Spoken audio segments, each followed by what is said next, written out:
Olá, pessoal. Boa noite a todos. Vamos começar mais uma videoaula e nessa videoaula de hoje nós vamos tratar sobre o assunto de internet, sistemas web e arquitetura cliente-servidor. Bom, é importante ressaltar que antes mesmo da gente começar sobre o assunto, né, o conteúdo de PHP, é importante a gente entender esses conceitos, né, e até mesmo relembrar alguns aí dos principais conceitos relacionados à web, tá bom? Então, deixa eu só ampliar aqui os slides, F5 aqui. Bom, um breve sumário, né, a gente vai relembrar aí dos principais conceitos da internet, em seguida da web, da grande rede mundial, e logo em seguida a arquitetura cliente-servidor, e por último SOA e Web Services. Bom, pessoal, a internet, como todos nós sabemos, né, ela é uma rede mundial aí de computadores, né, e, consequentemente, ela também é uma rede aí que vai englobar muitas outras redes. Então, como a gente tem aqui no exemplo, a gente pode ver, perceber aqui, né, que a gente tem aqui a rede do Instituto Federal, né, com diversos dispositivos, né, desde desktops, notebooks, celulares, né, tenho aqui a rede do IF e posso comparar aqui também, interligar, né, por meio da internet, a rede do shopping, a rede da padaria e a nossa própria rede doméstica, tá bom? Então, deixa eu só passar os slides aqui. Bom, a internet, então, ela basicamente vai servir como uma infraestrutura para a World Wide Web, né, que seria aí a grande rede mundial aí dos computadores, né? Bom, a web, né, quando a gente pensa na evolução da web, né, a gente percebe que os sistemas web eles também vêm evoluindo constantemente, né? Então, a web é um sistema em evolução para publicação e acesso a recursos e serviços através da internet. Bom, pessoal, eu quero destacar aqui um ponto importante, que recursos, sempre quando a gente for falar em recursos, eu vou estar me referindo a qualquer coisa no sentido de que pode ser uma página web, uma imagem, um vídeo, tá bom? Uma música, ou até mesmo aí uma página HTML igual no nosso exemplo aqui, tá bom? Então, quando eu penso aí no sistema web, né, eu consigo aí enxergar, né, ou até mesmo trabalhar aí com a arquitetura cliente-servidor que nós veremos aí, né? Por meio da internet a gente consegue obter, né, de forma bem simplificada aqui, esse arquivo HTML. Perfeito? Então, deixa eu só passar aqui a maneira mais comum aí, né, de acessar a web, né, vai ser principalmente por meio dos navegadores web, né, ou browsers, né, termo em inglês aí. Aqui eu coloquei um exemplo do Mozilla Firefox e do Google Chrome. Bom, é importante ressaltar aí, né, que uma das questões importantes aí da web é onde, quando e por quê, né? Então, essas três perguntas aí são muito importantes. Bom, a web, basicamente, ela nasceu aí no CERN, né, que é o Centro Europeu de Pesquisa Nuclear, em 1989. Bom, a princípio, ela foi criada para poder realizar aí a troca de documentos entre a comunidade de físicos, né, conectadas pela internet, tá bom? Então, basicamente, eles tinham que acessar documentos aí numa biblioteca, né, os físicos, e aí, para isso, eles utilizavam a internet para poder acessar esses documentos dentro da própria biblioteca da universidade. Bom, os principais componentes aí da web, a gente vai perceber que a gente tem aí o HTML, o CSS e o JavaScript, que nós já vimos aí na disciplina de programação Web 1, tá bom? Em segundo lugar, protocolo HTTP, né, as URLs, arquitetura de sistema cliente-servidor e web services, tá bom? Bom, antes da gente falar do protocolo HTTP, é importante entender aí, né, o significado da palavra protocolo, né? Protocolo, basicamente, é um conjunto de regras sobre o modo de como se dará a comunicação entre as partes envolvidas. Bom, deixa eu só colocar a minha imagem aqui mais para frente, ó, aqui mais em cima, para não atrapalhar aqui a explicação. Do lado esquerdo aqui, nós podemos perceber duas pessoas se comunicando, né? Ou seja, conversando em português, no idioma português. Então, vamos supor que aqui o João liga para o José, né? O João fala, alô, o José responde, ou melhor, desculpa pessoal, aqui é o João e o José, tá bom? Eu troquei aqui os personagens. Bom, o José liga para o João, né? O José fala alô, e aqui é o João, quem fala, aqui é o José, né? E aí estabelece uma comunicação aí entre as duas pessoas, né? De forma análoga, nós podemos perceber aqui ao longo do tempo, né? Que os computadores também vão se comunicar com outros computadores, né? Ou se a gente for pensar na arquitetura cliente-servidor que eu irei explicar logo em seguida, um cliente ele vai comunicar com o seu servidor, tá bom? Por meio de um protocolo, né? No caso, como nós veremos aí, o protocolo HTTP, perfeito? Então, eu estou comunicando com vocês nessa videoaula de hoje por meio do idioma português. Então, o que acontece? Se uma pessoa lá no Japão ou nos Estados Unidos for assistir a minha aula, provavelmente quem for nativo dessas nações que eu comentei, provavelmente não vai entender o que eu estou falando, então não vai conseguir absorver, né, a mensagem que eu estou passando para vocês, tá bom? Então, para que duas pessoas se comuniquem, elas precisam conhecer, né, o mesmo idioma, e da mesma forma, para que dois computadores se comuniquem, eles precisam aí entender, né, ou falar, né, o mesmo protocolo para poder se comunicar. Perfeito? Bom, dito isso, o protocolo HTTP, né, o Hypertext Transfer Protocol, que significa aí protocolo de transferência de hipertexto, né? É um protocolo de comunicação, né? Na verdade, o principal protocolo de comunicação utilizado nas aplicações web. Bom, o HTTP também ele funciona como um protocolo de requisição e resposta dentro da arquitetura cliente-servidor. Bom, as URLs, ou conhecidas aí como a abreviação, né, de Uniform Resource Locator, tem como objetivo aí identificar, então, um recurso dentro da internet, né, dentro da web de uma forma geral. E segue a seguinte forma, né, então eu tenho aqui um esquema, né, esse esquema ele vai ser um identificador específico do esquema, né, no caso corresponde ao protocolo utilizado, perfeito? Então, bom, o esquema é amplamente usado para acessar os recursos, né? Na web, o esquema amplamente usado para acessar os recursos na web é o HTTP, conforme eu falei anteriormente, né? O principal protocolo aí de comunicação na web vai ser o HTTP. Bom, as URLs, né, do HTTP são da seguinte forma: http nome do servidor, a porta, nome de caminho, consulta e fragmento. Bom, os itens e colchetes aqui eles são opcionais, perfeito, pessoal? Então, os itens aqui como porta, nome do caminho, consulta, caso eu queira realizar uma consulta no servidor, e até mesmo um fragmento aí, né, as partes aí da página ou do conteúdo do recurso que eu quero acessar, elas são opcionais aí. Bom, eu vou fazer um teste aqui com vocês brevemente, somente para poder ilustrar aí como que funciona a arquitetura cliente-servidor, perfeito? Então, o que eu fiz aqui, ó?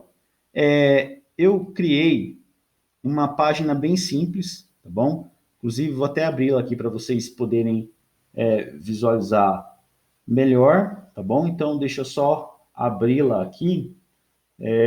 Deixa eu só pegar aqui. Bom, vou abrir aqui de novo essa página. Ela, basicamente, pessoal, é uma página assim, ó. Quando eu carrego ela nessa página, ela basicamente para poder fazer aí o download de um arquivo CSV. Tá bom? Uma página bem simplesinha. Depois posso até colocar o código para vocês, caso vocês queiram, tá bom? Então, vou cancelar aqui, ó. Então, é uma página web bem simples, perfeito? O que eu fiz aqui, ó? Eu vou seguir esse caminho, né? Esse algoritmo aqui, ou esse passo a passo, para poder mostrar aí para vocês como que a gente deve fazer. Bom, eu criei uma página HTML qualquer, tá bom? Imagine que a sua página seja um recurso que você deseja compartilhar com outras pessoas. Então, eu abri o terminal aqui no Linux, perfeito? Deixa eu só mostrar aqui para vocês. Abri o terminal do Linux. Aqui no terminal, né, então, eu vou navegar até a pasta. Eu já até deixei executando aqui para poder mostrar para vocês. Bom, eu salvei essa página. Deixa eu dar um clear aqui. Eu salvei essa pasta, ou melhor, esse arquivo dentro da pasta na área de trabalho, projeto teste web, tá bom? E aqui dentro dessa pasta, vocês podem perceber aí que eu tenho apenas o que? Uma index HTML, tá bom? Então, eu naveguei até a pasta conforme esse quarto passo aqui, tá bom? Esse quarto passo aqui. Digite o comando php-s000 dois pontos a porta, né? Então, aqui, pessoal, eu estou fazendo o seguinte, na verdade, o que eu estou pedindo aqui com esse parâmetro "-s", é que com o PHP instalado na minha máquina, né, então, para vocês executarem esse comando aqui no terminal, vocês precisam ter o PHP instalado, tá bom? O "-s", ele vai corresponder ao seguinte, execute com o servidor web integrado, tá bom? Na porta 8000. Para isso, eu preciso verificar qual é o IP da minha máquina, que eu estou executando esse comando, né? Então, para isso, eu utilizo o comando ifconfig. Aqui, eu já deixei aqui, deixa eu só colocar aqui para vocês poderem visualizar. Deixei salvo aqui o comando, né? Vocês podem ver aí. Bom, vou digitar, ele vai ficar aqui, ó, ouvindo nesse IP aqui 000 na porta 8000, tá bom? Então, com o ifconfig, numa outra aba, né? Quando eu digitei aqui, ó, ifconfig, deixa eu digitar aqui de novo. Tá? Deixa eu só descer aqui, dar um clear aqui. Clear. Perfeito? Vou digitar aqui ifconfig, só para vocês poderem ver aí, ó. Ele vai me mostrar aqui o IP da minha máquina que eu estou fazendo esse teste. O IP ele vai estar aqui, ó, 192.168.100.8, tá bom? Eu vou colocar aqui, então, para vocês poderem visualizar aí. Na verdade, eu peguei um outro computador dentro da mesma rede, né? Eu tenho aqui um outro notebook para poder mostrar aí para vocês, né? Então, por que eu preciso desse IP? Opa, deixa eu voltar aqui. Por que eu preciso desse IP? Bom, é para fazer o seguinte. Vamos supor aqui agora que eu tenho aqui, na verdade, um outro computador, como vocês podem ver. Deixa eu só ligá-lo aqui. Enquanto isso, pessoal, vocês vão perceber aí, deixa eu só logar aqui no meu notebook. Bom, peça para o seu colega visitar a sua página digitando corretamente o URL HTTP a seguir em qualquer navegador web. Então, a partir de qualquer navegador web, eu estou aqui em outra máquina, perfeito? Eu vou digitar no navegador, aqui no meu caso, eu abri o Google Chrome, e esses dois notebooks estão na mesma rede Wi-Fi, perfeito? Então, o que eu vou fazer? Eu vou digitar o IP, no caso, que IP que é esse? Aquele que nós visualizamos aqui, ó, no ifconfig, que é 192.168.100.8. Então, não sei se vocês vão conseguir visualizar, mas eu coloquei aqui o IP da forma que eu comentei aqui, né? Coloquei o IP 2.8.000 a porta e o nome do arquivo .html. Vocês podem ver aqui, não sei se vocês vão conseguir visualizar aqui na minha máquina, provavelmente não deve dar para visualizar aí. Tá meio ruim aqui para vocês poderem ver aqui, ó. Não sei se vocês vão conseguir ver. Só que quando eu dou um Enter aqui, né? Quando eu dou um Enter aqui, eu já coloquei a URL, né? Deixa eu só ver se tá ok aqui. Já tá ok. Então, quando eu dou um Enter, ó, eu estou acessando aqui a partir de outro computador, dou um Enter, ó, apareceu aqui a opção, né, para eu poder salvar o arquivo CSV, tá bom? Então, o que eu fiz? Eu coloquei o IP, que IP que é esse? Esse IP aqui dessa máquina, que é 192.168.100.8, coloquei aqui na URL 2.8.000, né, então eu consegui acessar desse outro notebook o recurso, né, que é um arquivo aí no nosso exemplo, um arquivo CSV, em outra máquina, perfeito? Então, vou deixar aí para vocês fazerem um teste depois, tá bom? Então, o que eu queria mostrar com isso para vocês, né? Bom, o que eu queria mostrar para vocês é justamente o quê? Ao disponibilizar a sua página na rede, você estará compartilhando um recurso, né, ou provendo serviços com várias outras pessoas, né? E todos que desejam aí acessar o seu recurso ou serviço fazem papel de cliente. No caso, o meu outro notebook fez o papel de cliente. E essa máquina que eu estou gravando a videoaula, né, ou seja, ela disponibilizou o recurso dentro da minha pasta aqui, ó. Tá vendo, ó? Na área de trabalho, projeto webtest.index. Então, a partir de outra máquina, eu acessei esse arquivo, né, que quando eu clico aqui, ó, ele basicamente aparece a opção aqui para mim, né, ele abre aqui no navegador, né, a página, abre a página e logo que ele carrega, ele já mostra essa opção aqui para poder salvar o arquivo CSV, perfeito? Então, essa máquina que eu estou gravando fez papel de servidor, tá bom? Ela proveu aí, forneceu o recurso para o cliente. No caso ali foi o meu outro notebook. Perfeito? Conseguem me entender, pessoal? Bom, em uma arquitetura, desculpe, em uma arquitetura cliente-servidor, o servidor é aquele que fornece recursos ou serviço, ao passo que o cliente é aquele que requer os recursos, né? Ou seja, solicita ou requisita os recursos ou serviços para o servidor. Perfeito? Bom, tem um exemplo aqui de uma figura, né? O navegador, aí no nosso caso, vai corresponder ao cliente, ele vai fazer uma requisição para o servidor, provavelmente lá no servidor vou ter uma aplicação web, e essa aplicação web vai fazer o quê? Retornar aí para nós o quê? A resposta com o HTML daquela requisição do cliente, perfeito? Através do quê? Do protocolo HTTP. Então, eles vão estar comunicando aí, né, o cliente e o servidor por meio da rede, né, principalmente aí utilizando o protocolo HTTP, perfeito? Então, é importante ressaltar também que na nossa rede aqui, na internet, né, a gente pode ter aí diferentes dispositivos, né, desde desktops, computadores desktop, notebooks, celulares, acesso à internet, eu consigo, através de diferentes dispositivos, por meio da internet, acessar aí ou requisitar um recurso para o servidor. Perfeito? Bom, dito isso, nós passamos então aqui para a última parte, né? A última parte é referente à SOA. A arquitetura SOA,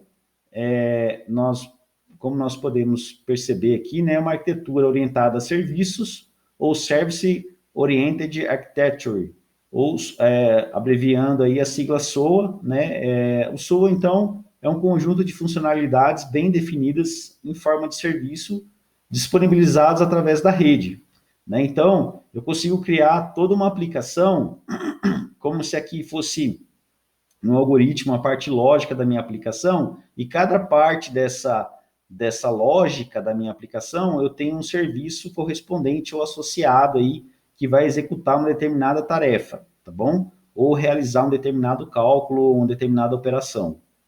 Perfeito, pessoal? Partes da minha aplicação vão estar sendo aí fornecida por serviços. Aqui no serviço A, nessa primeira parte, o serviço B englobando essa outra parte aqui, da lógica da minha aplicação.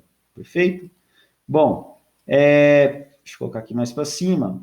A arquitetura SOA, ela baseia-se em duas entidades, né? Consumidor e provedor de serviço. Aqui é importante destacar também que provedor e fornecedor é a mesma coisa, são palavras sinônimas. Então, na arquitetura SOA, ao invés de cliente e servidor, né, a gente vai ter aqui o conceito de consumidor e provedor. Né? Tais entidades estão relacionadas com conceitos fundamentais de troca de mensagens entre servidor e cliente em um sistema web distribuído. Bom, basicamente, pessoal, a SOA ela vai, consequentemente, utilizar a arquitetura cliente-servidor, perfeito? Só que o SOA, como nós vimos, é uma arquitetura orientada a serviços, perfeito? Então, deixa eu só passar aqui. Bom, um provedor, então, possui características semelhantes a um servidor que disponibiliza serviços na rede, enquanto um consumidor são considerados aí clientes que utilizam os serviços disponíveis por provedor de serviço. Né? Uma entidade também pode assumir ambos os papéis ao mesmo tempo, né? Caracterizando a composição de serviço, né? Ou seja, um provedor ele também pode ser um consumidor de outro serviço e integrar aí ou fazer parte de uma rede de serviços, né? Composição de serviços. Eu tenho aqui um serviço A e um serviço B. Né? O serviço A ele fornece aí um recurso ou uma determinada ou executa uma determinada operação e fornece a resposta aí para o serviço B, né? Então, ele pode ser que aqui então assim, ó, eu tenho dois serviços, né? Deixa eu voltar aqui no slide, fica mais fácil de mostrar. Bom, deixa eu verificar aqui. Deixa eu só verificar. Acho que tem um outro. Eu tenho um slide aqui que pode nos ajudar melhor aqui. Deixa eu só mostrar aqui rapidamente uma figura que pode facilitar aí a explicação bem mais simples aí para nós, tá bom? Então, deixa eu só mostrar aqui uma figura que vai me ajudar a explicar, porque falando assim é meio complexo para poder mostrar para vocês, mas a ideia de composição é a seguinte, deixa eu só mostrar aqui a figura. Deixa eu só mostrar a figura. Bom, deixa eu verificar uma coisa aqui. Deixa eu voltar aqui. Bom, vou pegar aqui essa imagem. Tá. Deixa eu ver se eu acho aqui. Pronto, achei. Achei aqui. Deixa eu verificar, acertar aqui.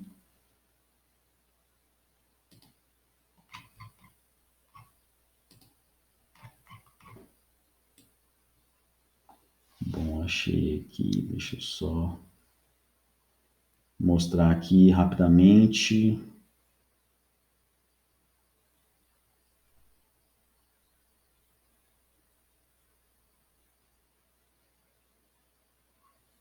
Achei. Bom, basicamente vai funcionar da seguinte forma aqui, deixa eu só mostrar aqui para vocês. Uma composição, né? A gente pode pensar aí, não sei se vocês estão conseguindo visualizar aí.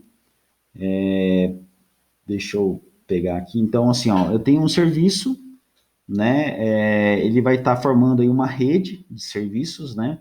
Aonde um provê ou fornece um recurso, ou realiza uma determinada operação, retornando aí uma resposta para outro, né?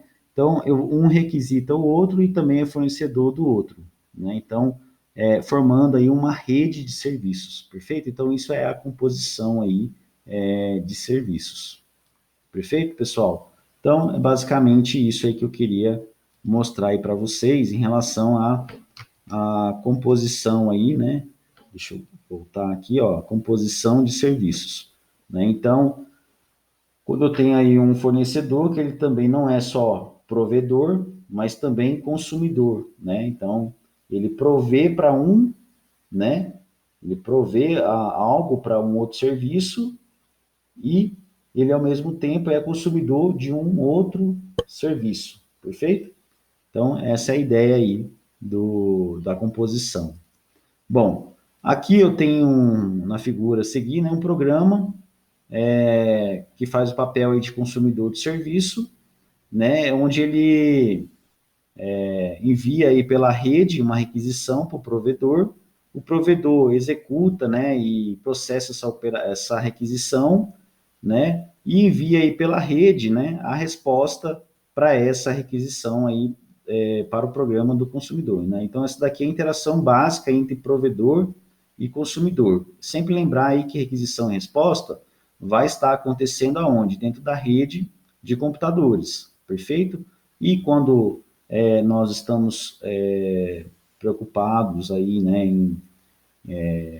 com a web e a internet, né? Então, no nosso caso aqui, o protocolo principal vai acontecer por meio aí do protocolo HTTP, né?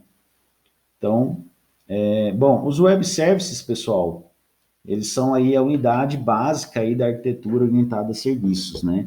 Os web services, toda vez que vocês ouvirem falar desse termo, né, ele basicamente, né, a definição mais aceita aí, que é da W3C, como vocês podem ver aqui, o World Wide Web Consortium, né, que é um órgão, né, regulamentador, né, de padronização aí, de padronização dos principais protocolos da internet, né, da web de uma forma geral, perfeito? Então, ele define aí o que é o web service, né? Um web service é um sistema de software projetado para suportar interações máquina para máquina interoperáveis pela rede, tipicamente transportado utilizando o protocolo HTTP com uma serialização XML ou JSON em conjunto com outros padrões relacionados com a web. Então, o que acontece? Né? Ao contrário das aplicações web convencionais, né, onde a gente utiliza a arquitetura cliente-servidor, no qual foram projetados para suportar interações da aplicação com o usuário, né, por isso que o termo B2C, né, Business to Consumer, né, Customer, né. Então, a tecnologia Web Service foi desenvolvida para realizar interações aplicação a aplicação, ou seja, business to business, ok? Por isso B2B. Então, embora também possa ser utilizada para interações com o usuário, pois operações com web services podem ser realizadas através do navegador. Né? Todavia, como está descrito na definição da W3C anteriormente, seu foco é na interação de aplicação com aplicação, perfeito? E não de aplicação com o usuário.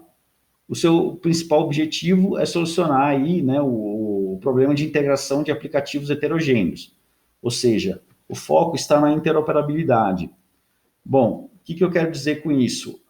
Por meio de um web service, a gente consegue integrar aí duas aplicações desenvolvidas em diferentes linguagens de programação. Né? Então, esse é o foco aí principal aí, o objetivo principal aí dos web services, né? Integrar duas aplicações desenvolvidas em linguagens de programação diferentes e que essas duas aplicações consigam se comunicar umas com as outras, perfeito? E nada impede também que essa integração seja feita por duas aplicações com linguagens, com a mesma linguagem, perfeito? Então, o foco principal do web service é justamente esse, comunicar duas aplicações, né? Então, eu consigo fazer uma aplicação Java, conversar com uma aplicação em C++, por exemplo, né? Ou Java com Java, ou C++ com C++, tá? Então, aqui a ideia é que eu consiga integrar aplicações tanto da mesma linguagem de programação, quanto de linguagens diferentes, perfeito? Então, a interoperabilidade, né, é um atributo de qualidade que estabelece aí a comunicação entre dois sistemas heterogêneos, né? Ou homogêneos também, tá bom? Heterogêneos no sentido de que podem ser desenvolvidos em diferentes linguagens, igual eu expliquei anteriormente. Bom, uma aplicação portável não é necessariamente interoperável, perfeito, pessoal? Então, aqui é importante destacar aí que não necessariamente é uma aplicação que foi desenvolvida em Java, né, uma aplicação portável. Lembram lá do slogan do Java, né? Escreva uma vez, write once, run anywhere. Né? Então, escreva uma vez, execute em qualquer plataforma, né? Ou seja, qualquer sistema operacional. Uma vez que eu desenvolvi uma aplicação Java aqui no Linux, eu consigo pegar essa aplicação, né, e executá-la no Windows, por exemplo, ok?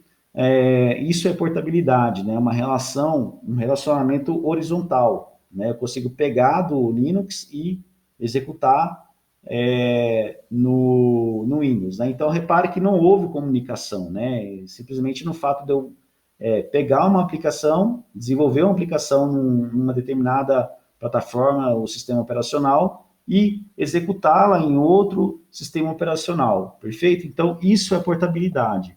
Ao passo que a interoperabilidade, eu estou preocupado aí em estabelecer uma comunicação, né? Ou seja, trocar dados e informações entre duas aplicações, sejam elas desenvolvidas com a mesma linguagem de programação ou com linguagens de programação diferentes, perfeito?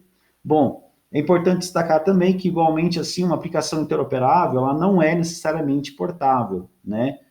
Uma aplicação, você pode ter os dois atributos, né? Esses atributos são atributos de qualidade de uma aplicação. Então, nessa figura aqui, vocês podem, mais fácil de visualizar aqui, vocês podem perceber que a portabilidade, então, ela é uma relação horizontal, tá bom? Ao passo que o web service, né, ele vai estabelecer uma relação, perdão, pessoal. A portabilidade é uma relação vertical, tá bom? Vertical. Desculpa a confusão, pessoal. Portabilidade é uma relação vertical, ao passo que a interoperabilidade é uma relação horizontal, perfeito? Então, ou seja, uma comunicação entre duas aplicações. Considere essa caixinha aqui como uma aplicação, perfeito? Então, eu tenho uma aplicação executando aqui no aplicação A, aqui do lado esquerdo, vai se comunicar com a aplicação B do lado direito, por meio de uma interface, né, dos web services, perfeito? E aqui eu tenho apenas uma aplicação que eu posso transportá-la, né, do Linux para o Windows, por exemplo. Isso é a diferença entre esses dois principais atributos de qualidade, né, portabilidade e interoperabilidade.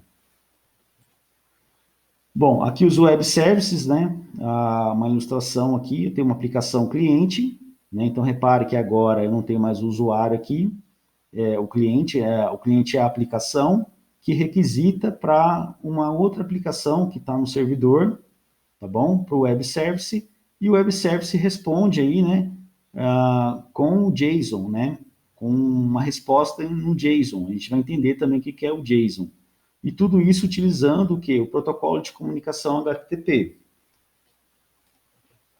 Bom, o JSON o JavaScript Object Notation. É um formato de intercâmbio de dados, né? Ou seja, de intercâmbio porque eu vou usar na comunicação aí entre duas aplicações. Ou seja, basicamente um conjunto de chaves e valores, igual nós iremos ver. Não se preocupem, eu estou apenas introduzindo o conceito, mas nós iremos também trabalhar com o JSON ao longo do curso. Bom, basicamente vocês vão ver que o JSON ele é ele é um conjunto aí de chaves e valores que podem ser interpretados por qualquer linguagem de programação, ou seja, independente da linguagem de programação. E o JSON, ele é um formato de dados baseado aí em texto, perfeito? Seguindo a sintaxe de objetos literais do JavaScript, né? Ou seja, objetos livres. Literais entendam aí como objetos soltos, né? Que não tenham ali uma classe que estabelece os atributos, né, desse objeto, perfeito? Bom, é comumente usado para transmitir dados em aplicativos da web. Por exemplo, enviar alguns dados do servidor para o cliente para que possam ser exibidos em uma página da web ou vice-versa, né?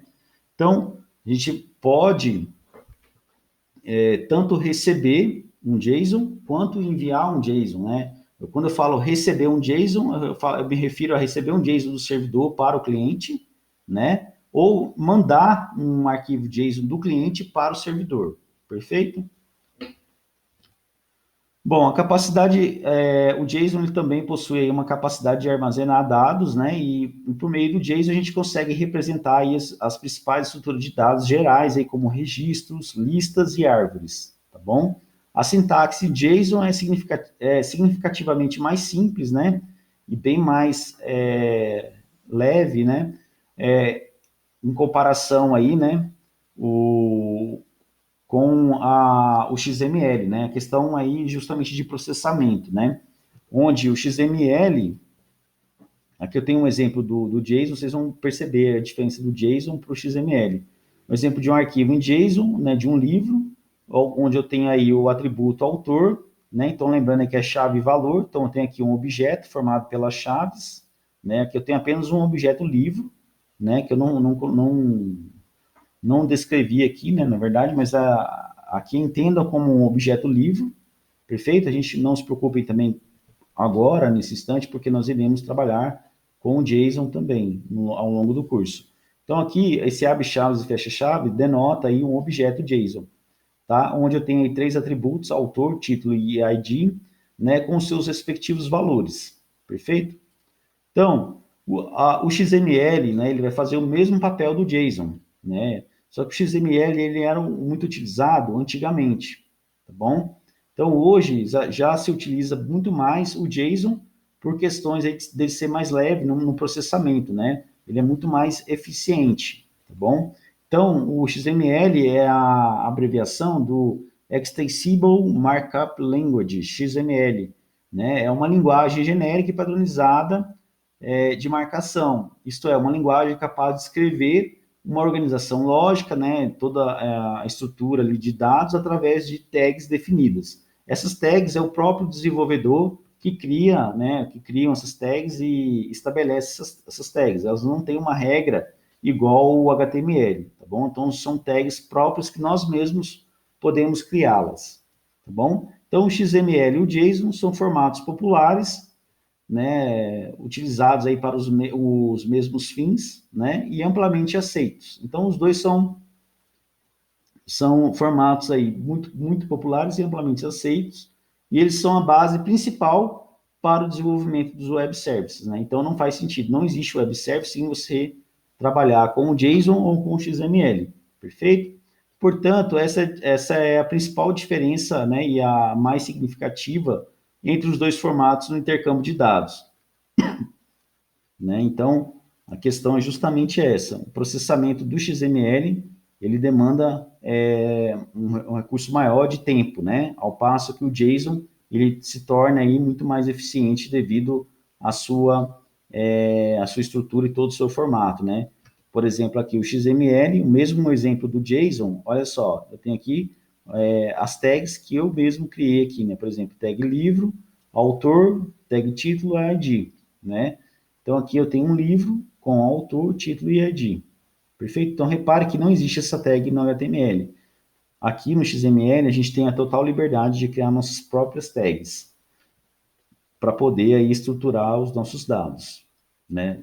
Armazenar e estruturar os nossos dados da maneira como a gente achar mais conveniente, né? Que for mais conveniente para nós. Bom, tenho aí, então, os tipos de web services, né? Então, REST e SOAP, né? O REST é a abreviação de Representational State Transfer, ou REST, né? É um estilo arquitetural proposto aí por Roy Thomas Field, né? Ele, se eu não me engano, ele trabalhava também na W3C, não sei se ainda continua trabalhando lá, né? No órgão que eu comentei com vocês, no órgão de padronização e normatização de, de, de padrões da web, né? Então, ele construiu a arquitetura REST no ano de 2000, na sua tese aí de doutorado. Bom, surgiu como uma forma também, né? O REST surgiu como uma forma de simplificar, né? O objetivo principal foi simplificar o desenvolvimento de serviços web RESTful, tá bom? Então é errado falar web services REST, e sim web services ou serviços web RESTful, tá bom? REST é a arquitetura, tá bom? Web Services RESTful, aí sim, é correto. A arquitetura REST utiliza os Web Services RESTful, perfeito? Bom, o SOAP, né, ele é um protocolo, né, é o Simple Object Access Protocol, que é uma outra forma também de se trabalhar com Web Services, né, o SOAP ou WS asterisco, tá bom? Essas duas formas aqui são maneiras de representar o mesmo protocolo, tá bom? O SOAP, então, ele possui uma complexidade maior, né, devido à grande quantidade de padronização. Então, ele trabalha com muitas camadas, né, e trocas de mensagens, ao formato de mensagem SOAP, né, e a linguagem de definição de interface. Antigamente, utilizava-se, então, o XML aí, né, com o SOAP. Nós vamos entender o que é esse WSDL, né? Além do Web Service, a gente tinha também um Web Service Description Language, né? Que era uma linguagem de descrição de Web Services, né? Então, ele tem aí o SOAP, né? Ele possui um funcionamento muito diferente, né? E muito mais complexo do que o REST, tá bom? A arquitetura REST. A arquitetura REST, ao passo que ela é muito mais simples de trabalhar, né? Quando a gente utiliza a arquitetura REST, né? A gente trabalha aí com os Web Services RESTful, né? Então, os Web Services RESTful, vocês vão ver que é muito mais simples de trabalhar com a arquitetura REST do que com o SOAP, tá bom? Bom, pessoal, eu vou encerrar aqui, né, a nossa videoaula, mas antes disso eu vou comentar aqui que eu deixei para vocês a referência dessa nossa videoaula de hoje, que é a minha dissertação do mestrado. Ela trabalha muito bem, ela descreve muito bem essa parte de web services no capítulo 2, para quem tiver interesse, perfeito? De aprofundar nos assuntos. E por último aqui, o aprendendo PHP e o uso e cabeça do PHP e MySQL, perfeito? Bom, eu encerro aqui esse slide, né? Então, eu encerrei aqui os slides. Antes disso, eu só queria mostrar para vocês também um material de apoio que, deixa eu só mostrar aqui para vocês, um material de apoio, só para comentar aqui, eu vou postar também lá no Google Classroom, para vocês terem acesso aí, tá? Então, deixa eu só abrir aqui o arquivo, perfeito, deixa eu só abrir aqui. Bom, um outro material, pessoal, que eu vou postar lá para vocês no Google Classroom, né? Esse aqui é mais voltado para a tecnologia Java, né? Uma outra questão também que eu não comentei, deixa eu só ampliar aqui. Deixa eu ver se apresenta, perfeito. Bom, aqui nessa parte de desenvolvimento web, né? Eu vou postar esse material, é um material complementar, tá bom, pessoal? Ele é mais focado aqui na tecnologia Java. Bom, os principais termos aí que eu não comentei, né, as principais tecnologias, né, quando a gente fala de front-end, a gente está trabalhando aí então com a parte da apresentação, né, dos dados, né, e visual das nossas páginas web, né, e para isso a gente pode trabalhar com HTML, CSS, JavaScript, Java, Kotlin, Flash, entre outras, tá bom? O back-end, então, conforme nós vamos, o foco da disciplina de programação Web 2 está no PHP, né? Então, tem várias linguagens aí para poder trabalhar no lado do back-end, como PHP, ASP, .NET, Node.js, Python, Ruby e o Java, tá bom? E além disso, a gente tem também o banco de dados, né, que no nosso caso aqui a gente vai focar no MySQL, e tem também o PostgreSQL, Microsoft SQL Server e assim por diante, né? E tem o MongoDB também para trabalhar com no SQL, né? Não SQL, né? No SQL. Bom, aqui, pessoal, só comentar rapidamente a abordagem tradicional, né? Que a gente trabalhou aí muito na programação Web 1, as páginas estáticas, né? Então, o usuário, não se preocupem com esse GET aqui que nós vamos estudar, os protocolos os métodos do protocolo HTTP, tá bom? O GET é um deles, é um método do protocolo HTTP, então não se preocupem. Então o usuário faz um GET, né? Ou seja, solicita, faz uma requisição para o servidor, e o servidor responde aí com o HTML, né? Tudo isso por meio do protocolo HTTP. Então, aqui eu tenho uma abordagem tradicional estática, aqui tem as páginas dinâmicas, né, que a gente vai focar aqui na, no nosso curso, né? Então, a gente tem aqui o usuário, ele faz uma requisição para o servidor repassa as informações do usuário para uma aplicação Java, PHP, Ruby ou Python, né, uma aplicação intermediária. Essa aplicação acessa ou consulta o banco de dados, né, e cria, né, essa página, ele gera essa página e uma página customizada e retorna a resposta dessa página para o usuário. Isso aqui, então, repare que agora eu tenho aqui uma aplicação, né, que faz o acesso a um banco, né, e retorna aí uma página customizada ou personalizada para o usuário final, né? Então, a abordagem com web services, deixa eu só comentar aqui rapidamente. Eu tenho aqui um usuário, né, uma aplicação cliente, tá vendo? Então, aqui eu já tenho duas aplicações. Lembra que eu comentei com vocês que o web service ele vai fazer a comunicação aí entre duas aplicações, né? Então, aqui, o usuário exibe a tela da aplicação cliente, né? A aplicação cliente, por sua vez, faz uma requisição para o servidor, né?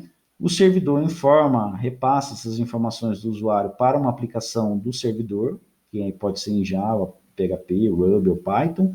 Essa aplicação do servidor acessa os dados no banco de dados, né? E aí recupera esses dados, perfeito?